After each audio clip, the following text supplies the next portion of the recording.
Exam stress સિરીઝના last એપિસોડમાં આપણે exam stress અને પરફોર્મન્સ એન્ઝાઇટીના સોલ્યુશન્સ વિશે વાત કરીએ.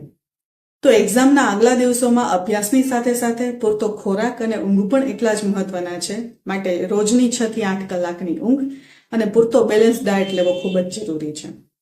આ ઉપરાંત પરીક્ષાના આગલા દિવસોમાં કોઈ નવો અથવા તો ન આવડતો ટોપિક વાંચવાને બદલે રિવિઝન કરવો, જેનાથી કોન્ફિડન્સ બૂસ્ટ થશે. પરીક્ષાના 1-2 કલાક પહેલા વાંચવાનું મૂકી અને મેન્ટલ રિલેક્સેશન ઉપર ફોકસ કરવું જોઈએ, જેના માટે ડીપ બ્રીધિંગ એક્સરસાઇઝ અથવા તો કોઈ હળવું મ્યુઝિક સાંભળવું અથવા તો મેડિટેશન કરી શકાય.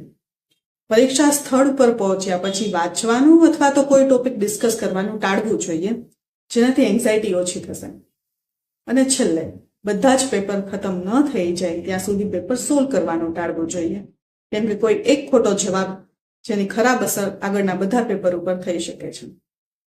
આ બધા જ બેઝિક ટોપિક્સનું ધ્યાન રાખ્યા પછી પણ જો કોઈને એક્ઝામ સ્ટ્રેસ અથવા તો પરફોર્મન્સ એન્ઝાઇટી રહેતી હોય તો વિના સંકોચે સાયકિયાટ્રિસ્ટની સલાહ લેવી જોઈએ, એમને કન્સલ્ટ કરવા જોઈએ, કેમ કે કાઉન્સેલિંગ અને મેડિસિન્સ આ બંનેની મદદથી એક્ઝામ સ્ટ્રેસ અને પરફોર્મન્સ એન્ઝાઇટીની સારવાર ચોક્કસપણે થઈ શકે છે.